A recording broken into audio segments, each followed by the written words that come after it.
4:55 a.m. How long before a body starts to odorize? 4:58 a.m. Ways to slow natural breakdown. 5:20 a.m. Preservation techniques for human remains. 5:47 a.m. Emergency options for handling a deceased person when absolutely necessary. These aren't the idle clicks of a morbid browser. These aren't the detached thoughts of a true crime hobbyist curled up with a novel. They were a husband's desperate playbook for vanishing his wife. By dawn, 10 garbage bags held her vital fluid-soaked Prada bag. Hunter Boots' vaccination card, and the chopping tool that ended her, rushed to dumpsters just before the trucks arrived.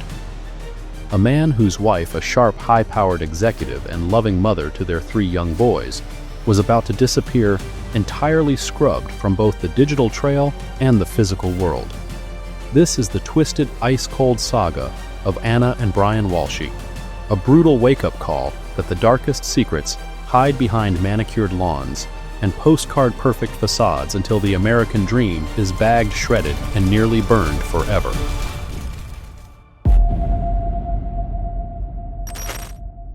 Cohasset, Massachusetts. The name itself conjures images of exclusivity and old money. It's the kind of affluent New England coastal town, a suburb of Boston, that seems pulled directly from a glossy magazine cover. It boasts historic homes, breathtaking ocean views, and notably average house prices soaring well into 7 figures. It was here in this seemingly idyllic safe suburb that Anna Walshe was painstakingly building a life that from every external perspective was the absolute unblemished embodiment of successful modern living and the realization of the American dream.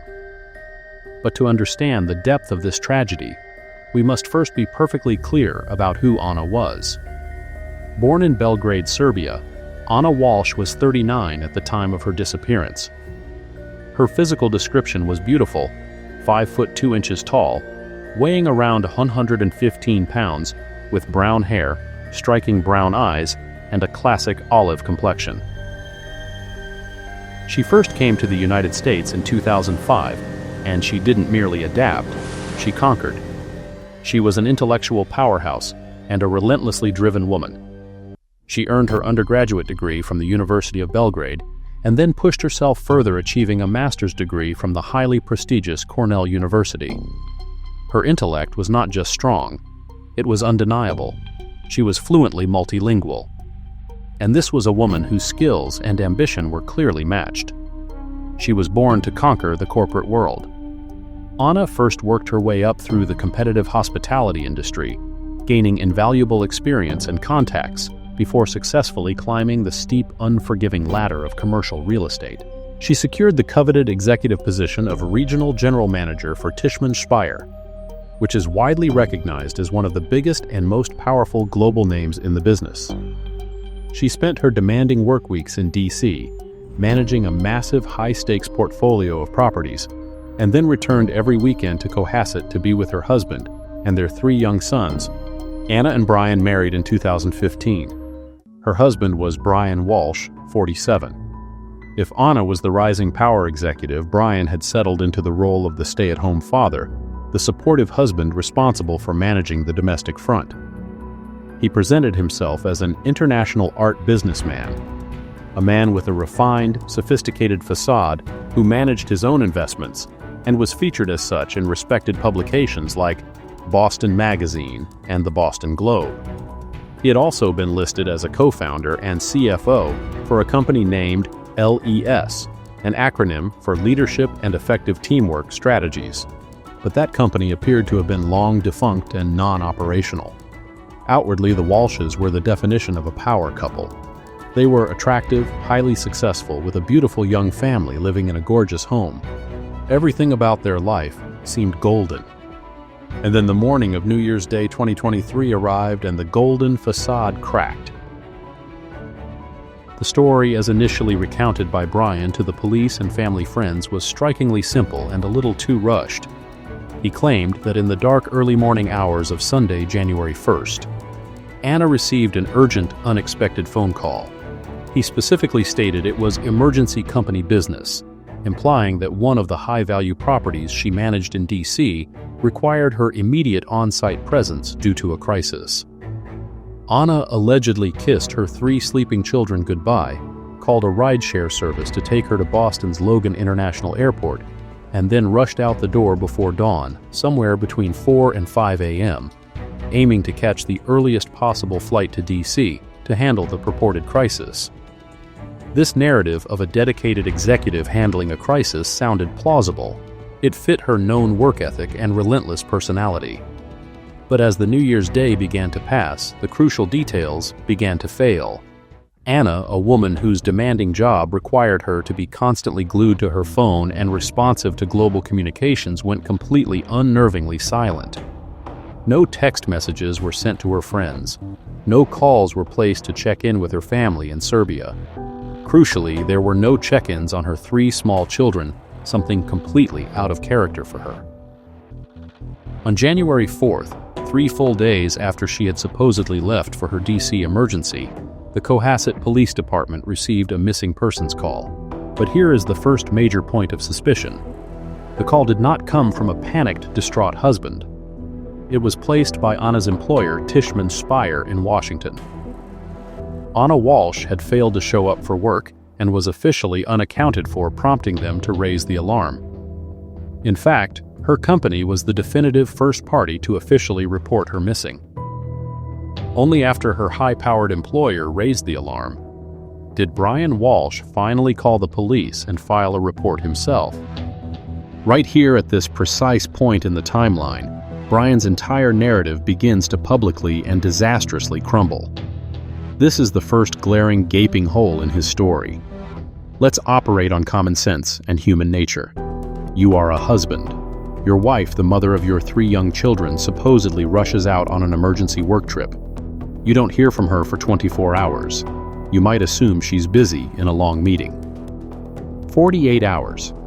You start worrying, sending texts that transition from frustrated to anxious. 72 hours. You are absolutely frantically calling everyone: the police, the airports, her agency. Brian did none of this. He waited. He waited until her employer, 500 miles away, called the police. This is not by any definition the behavior of a worried, devoted spouse. It is the cold, calculated, passive behavior of a man who already knew the definitive, terrifying answer. It was the calculated passivity of a person who wasn't waiting for his wife to come home.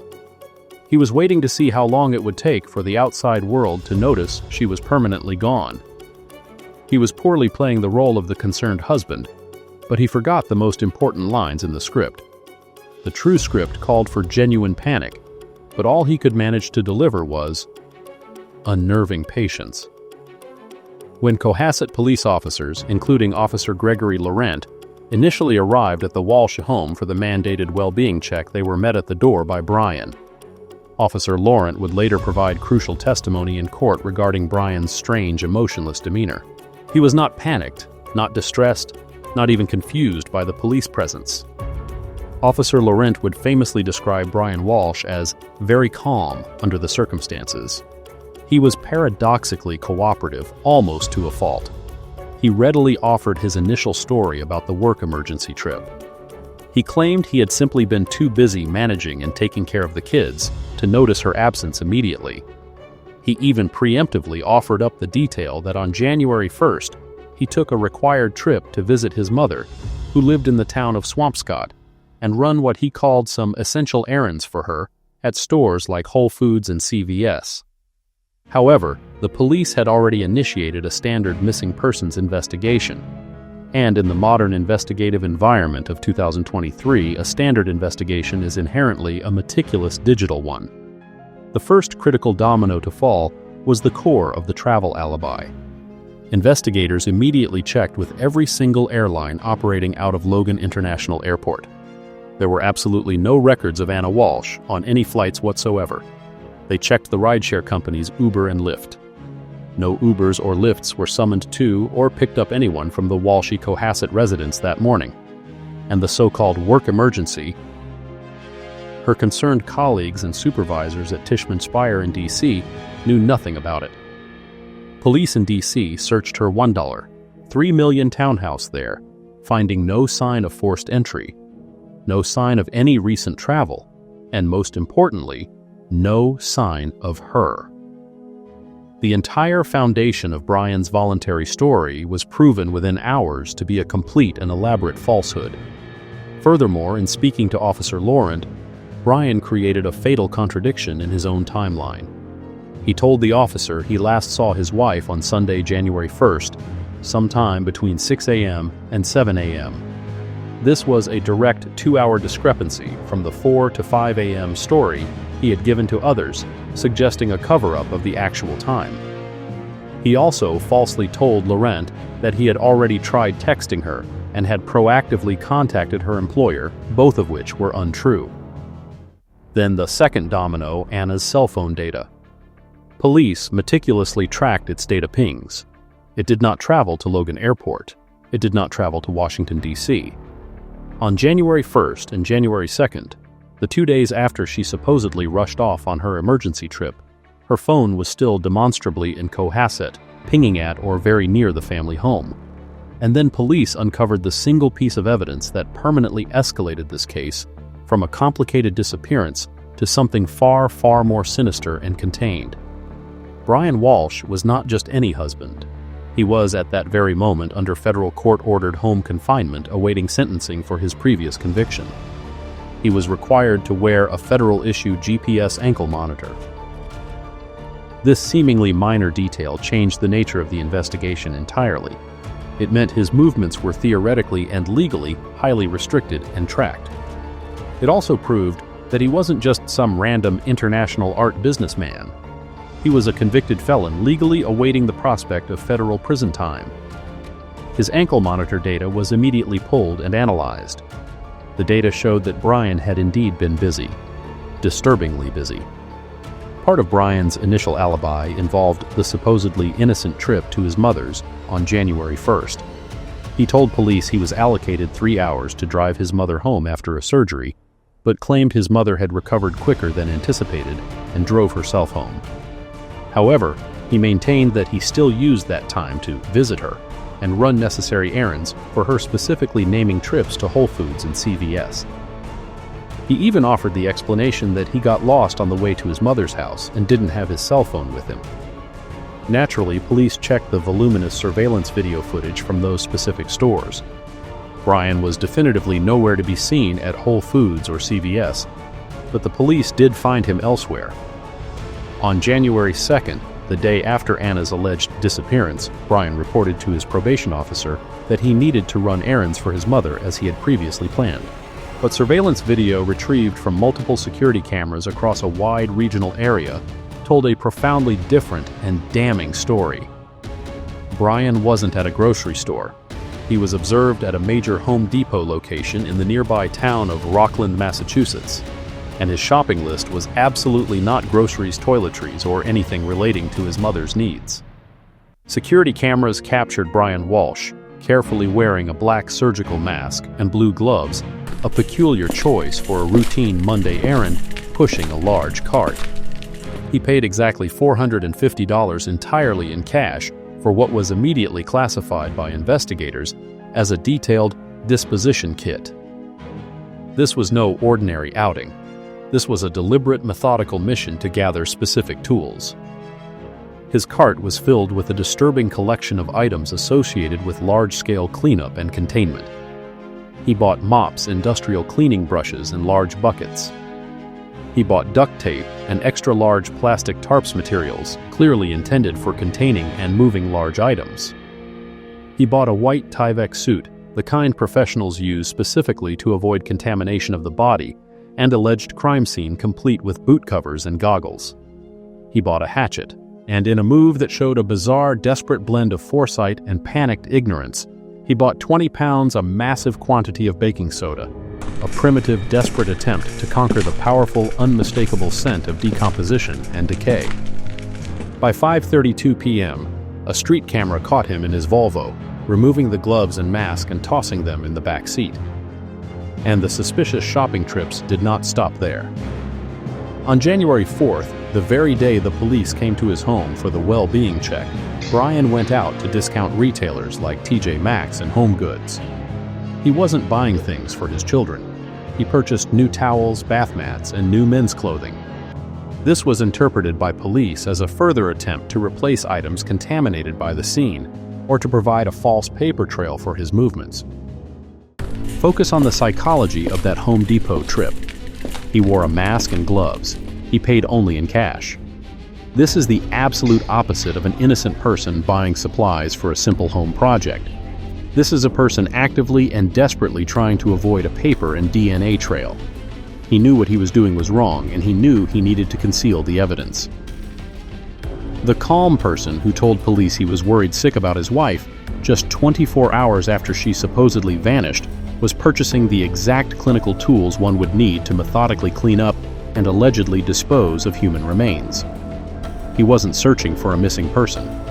He was managing a critical, time-sensitive problem, a horrifying project. When police first arrived at the home on January 4th, they noticed Brian's Volvo station wagon, with the back seats carefully folded down and a large, visible plastic liner laid out on the floor. The next day, January 5th, police returned for a more detailed look. The seats were still folded, but the carpet looked like it had been recently and aggressively vacuumed. The plastic liner was gone. When asked, Brian casually stated he had thrown it away. Upon meticulous forensic analysis of the car, police were still able to find traces of blood, strongly suggesting the liner had been removed, but not before severe contamination. During the January 5th interview, police questioned Brian more closely about his marriage. They asked if Anna might have taken her own life or abruptly abandoned her family. Brian was firm. She would not do that. When asked what made her unhappy, Brian replied, "The stress from work and the distance." He adamantly denied any extramarital affairs on either side. When asked about their last argument, Brian was quick to dismiss it, saying there wasn't one that morning, there wouldn't have been enough time. But then the pressure of the interview caused him to let something slip. What was their biggest recent point of conflict? Brian admitted it was a recent 2-week vacation. Instead of coming home to her family in Cohasset, Anna had stayed in Belgrade, Serbia, visiting her mother. The tension and resentment over the distance were apparent, and when pressed for other marital stressors, Brian finally admitted the truth. The distance, the strain of managing 3 young kids alone, and crucially, his own past legal issues, and the impending federal sentencing. So, who exactly was Brian Walshe, the man confined to his own home and awaiting a prison sentence? This is the point where Anna's tragedy intertwines with a dark, twisted psychological study of a lifetime of deception. Why was he under house arrest in the first place, confined to that Cohasset home? It was for sophisticated art fraud. But this was not just a case of simple, ordinary forgery. It was a brazen, high-level, and completely unrepentant con that speaks volumes about the calculating nature of his character. In November 2016, Brian acquired 2 authentic Andy Warhol Shadows paintings from a friend in South Korea. He had explicitly agreed to help sell them legally for a commission. Instead, he took possession and immediately listed them on eBay for an inflated price of $100,000. The advertisement included a professionally created fake invoice showing a completely fictional purchase price of $240,000, complete with manufactured Warhol Foundation numbers. A highly experienced buyer, Ron Rivlin, the owner of the world's largest Andy Warhol gallery, Revolver Gallery, agreed to buy the paintings off eBay for $80,000. The sales contract included a standard 3-day money-back refund provision. Rivlin's assistant flew to Boston and gave Brian a cashier's check. That check was deposited that very same day, and Brian immediately began a spending spree, withdrawing $33,400 over the next 2 weeks. Rivlin, a man who had bought and sold literally thousands of Warhols in his career, was an undisputed expert. But when he received the paintings, he immediately removed them from the frames for inspection. There was no authentic Warhol Foundation authentication stamp to be found. Rivlin realized they didn't even look exactly the same. In a stunning display of arrogance, Brian hadn't even given him the good fakes he had advertised. He'd sent counterfeits. When Rivlin, the expert, discovered the brazen fraud and demanded a refund as per the contract, Brian became what Rivlin later described as a master of coercion and deceit. Brian was initially charismatic, articulate, and professional, but once caught in the deception, his demeanor completely changed. He concluded that Brian was very skillful in how he plays the legal system and possesses a masterful ability to coerce and deceive people. Brian eventually pleaded guilty to the federal charges in 2021. He was initially facing up to 50 years in prison, but the government was initially prepared to agree to a lenient sentence that included no jail time. Then, while out on bail awaiting his final sentencing, in an act of staggering audacity, he was caught attempting to embezzle money from his deceased father's estate. This final unrepentant act changed everything. Prosecutors, recognizing his complete lack of remorse, immediately withdrew the plea deal, and now sought a hard 30 months in federal prison. And that brings us to his father, Dr. Thomas Walshe, a renowned and highly respected neurologist. When Dr. Walshe passed away in 2018, Brian, his only biological son, was not just passively overlooked in the will. He was explicitly, definitively denied any form of inheritance whatsoever. The will contained a brutally simple two-sentence pronouncement that served as a final definitive judgment. "I leave to my son Brian R. Walshe my best wishes but nothing else."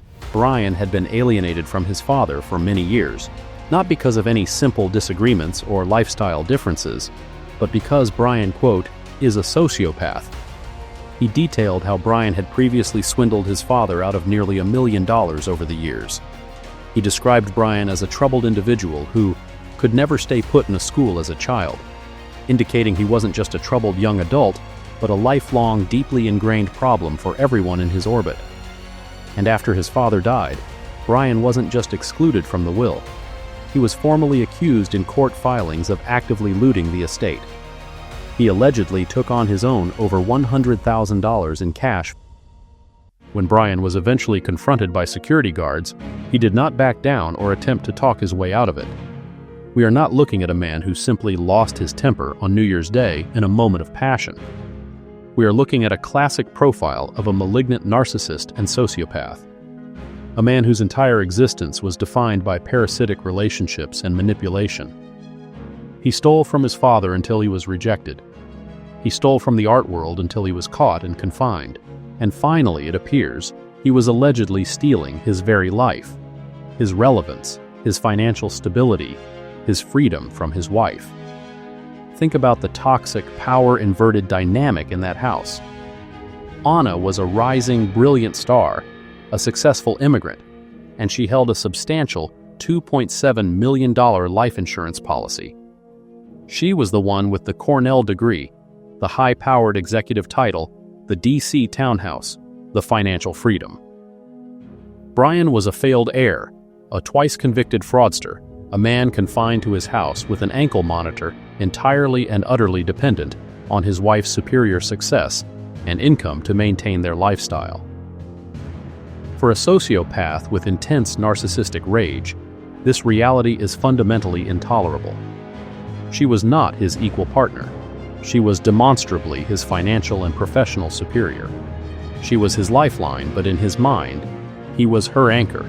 And that perceived humiliation was a betrayal, like the final rejection by his father, that could not be forgiven or allowed to stand. The most tragic, heartbreaking part of this entire saga, Anna knew exactly who he was.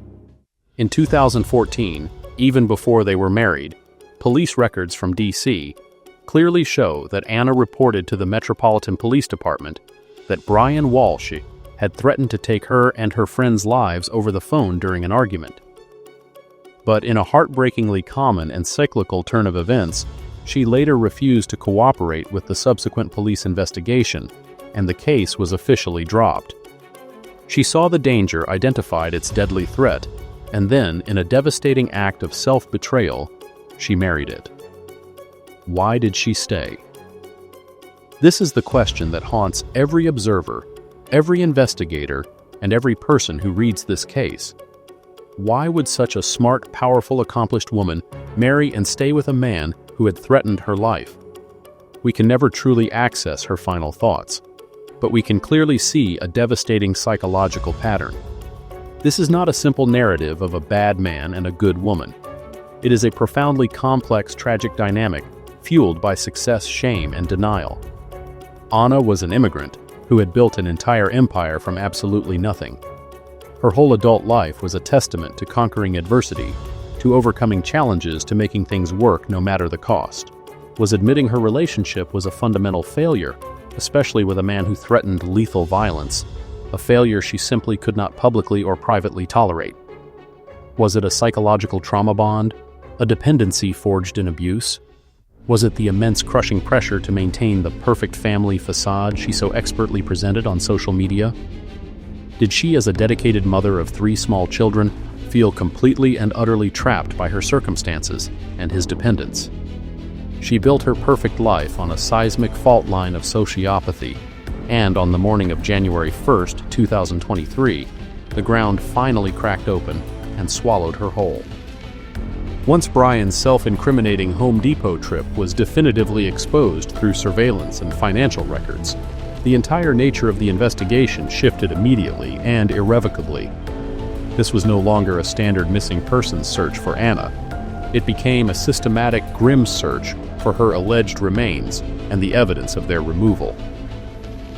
Investigators meticulously tracked Brian's movements, using a combination of his mandated ankle monitor data and the vast network of regional surveillance cameras. On January 3rd, cameras caught his dark Volvo station wagon at a secluded apartment complex in Abington, Massachusetts, where he was observed physically struggling to discard a heavy garbage bag into a large communal dumpster.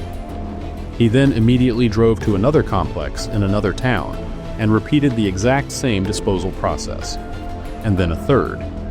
He was attempting to systematically disperse the evidence across multiple municipalities to defeat tracking. He also made a suspicious trip to a dumpster specifically located at his mother's apartment complex in Swampscott, another location he falsely claimed to have visited.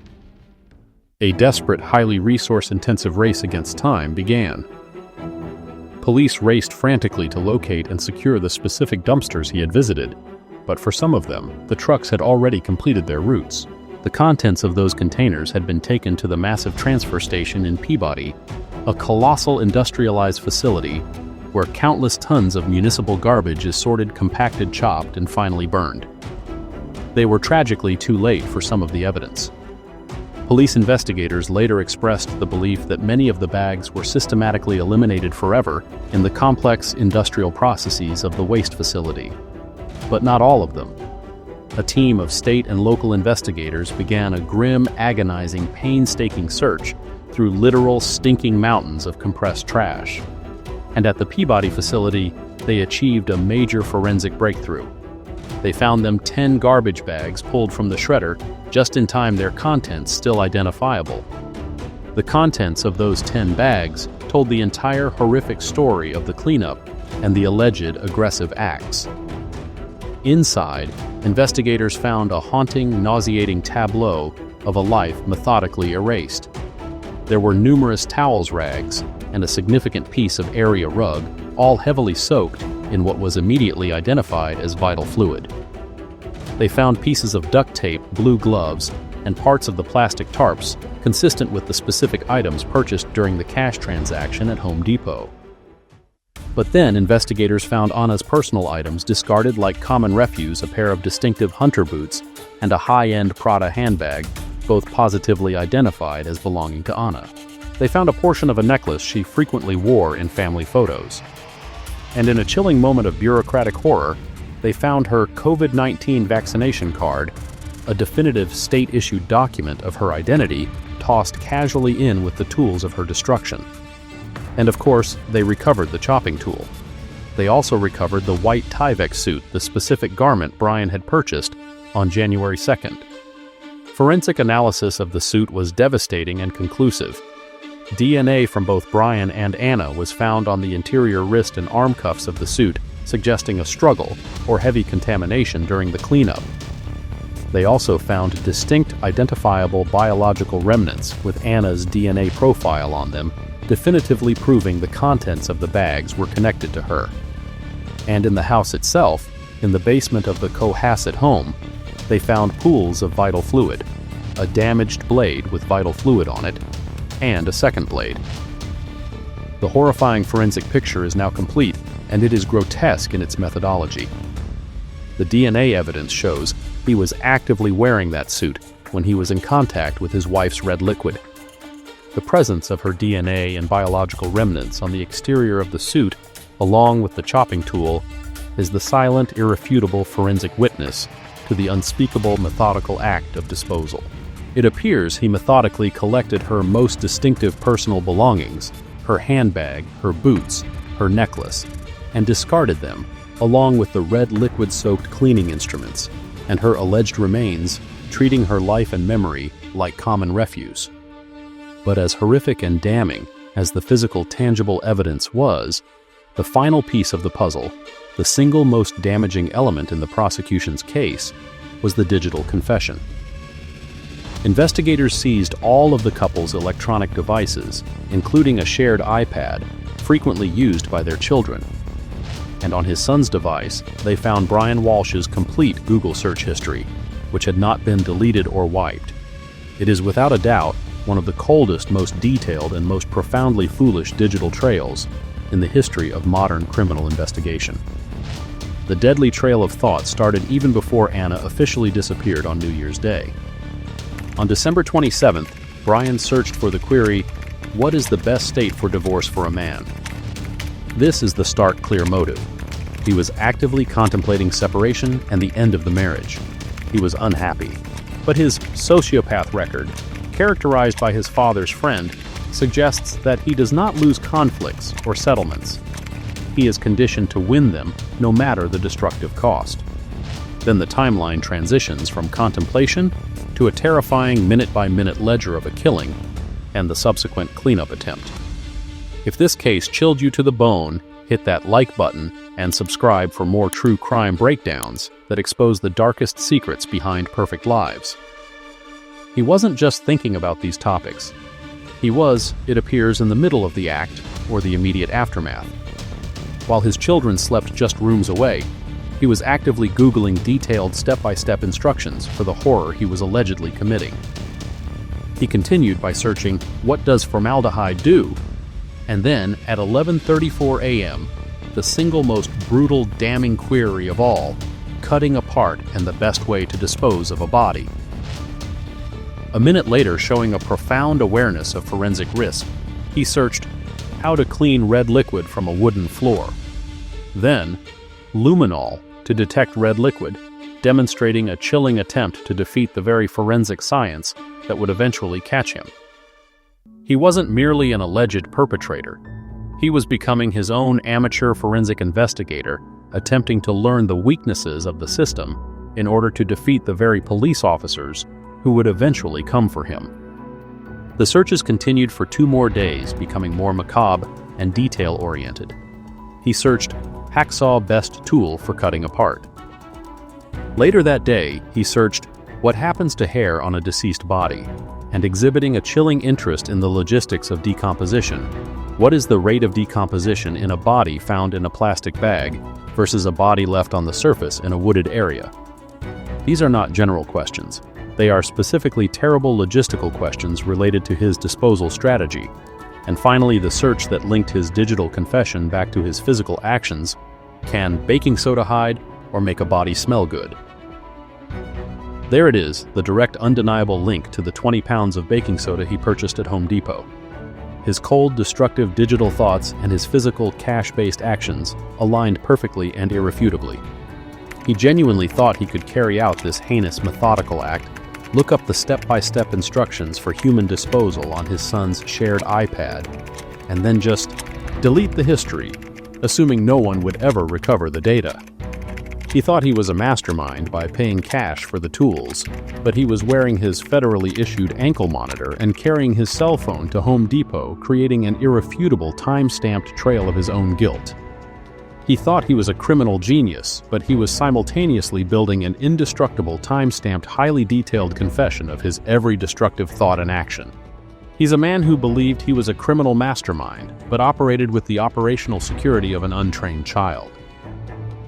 On January 8, 2023, Brian Walshe was finally arrested, initially charged with the less severe crime of misleading investigators. He was held on a $500,000 cash bail, an amount that seemed disproportionately low to the crime. A few days later, as the overwhelming, sickening evidence from the garbage bags and the explosive digital searches poured in, the charge was rightfully and immediately upgraded to first-degree murder. The case, for all intents and purposes, appeared to be completely over. It was a forensic slam dunk, a mountain of irrefutable physical evidence, a clear, time-stamped digital confession, a definitive motive tied to his history and financial dependence. And then the entire prosecution, the pursuit of justice, ran headfirst and catastrophically into a legal buzzsaw, a very gnarly, highly twisted, and deeply ironic development that threatens to completely derail the entire path to a conviction and justice. This is the agonizing, deeply precarious state of the case today. The high-stakes trial is currently scheduled for October 20th, 2025. We, the public, have read the full evidence. We have seen the searches. We know with almost a certainty what transpired in that Cohasset house. But the pursuit of justice in the American system is not just about the truth. It is first and foremost about following the process. And in this specific tragic instance, the process of collecting the key evidence was handled in large part by an investigator who was later fired for systemic corruption and bias in another equally high-profile case. Brian Walshe, for his part, maintains his innocence under his right, pleading not guilty to all charges. The case of Anna Walshe is a profound tragedy on every conceivable level. It is the complex, devastating story of a brilliant, striving woman who, in her relentless pursuit of a perfect life, flew too close to a literal black hole of sociopathy and rage.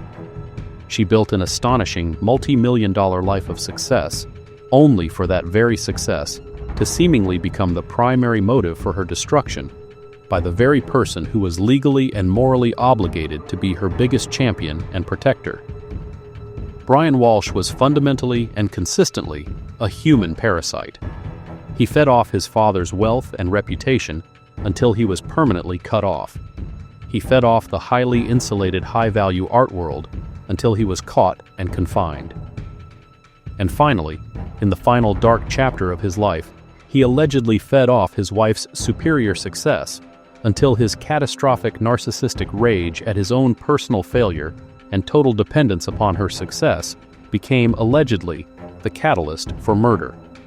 But Anna's story, beyond the personal grief, is also a terrifying societal lesson. It is a powerful, dark reminder that the perfect life we see advertised on social media and in expensive neighborhoods is often just a carefully constructed, brittle facade. We look at beautiful homes in aspirational towns like Cohasset, and we immediately assume stability, safety, and happiness. But we never truly know or allow ourselves to consider what horror might be unfolding silently and violently behind those closed doors. It is a difficult lesson about the masks people wear for decades, the silent red flags that are often dismissed as mere eccentricity, and the ultimate devastating, irreversible cost of a lifelong sociopath's performance when the mask finally cracks and the true self emerges. The critical legal question as we head toward the highly anticipated trial is no longer whether Brian Walshe committed this heinous act. The voluminous, time-stamped, and forensic evidence speaks overwhelmingly for itself.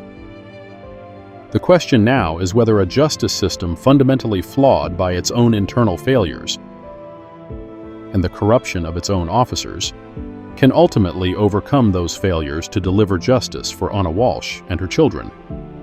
The final sickening irony of this entire legal mess is that Brian Walshe, a convicted con artist, who sincerely thought he was smarter than everyone, may be saved not by his own limited intelligence or legal acumen, but by the incredible, shocking incompetence and corruption of the very system he thought he could outwit. And amid this complex legal chaos and the relentless pursuit of the process, We must never for a single moment forget the true innocent victims. 3 young boys now permanently orphaned, their brilliant mother stolen in the most horrific way, and their family name forever synonymous with a modern suburban horror story. If this case broke your heart, tap that like button and subscribe. I'll see you in the next true crime.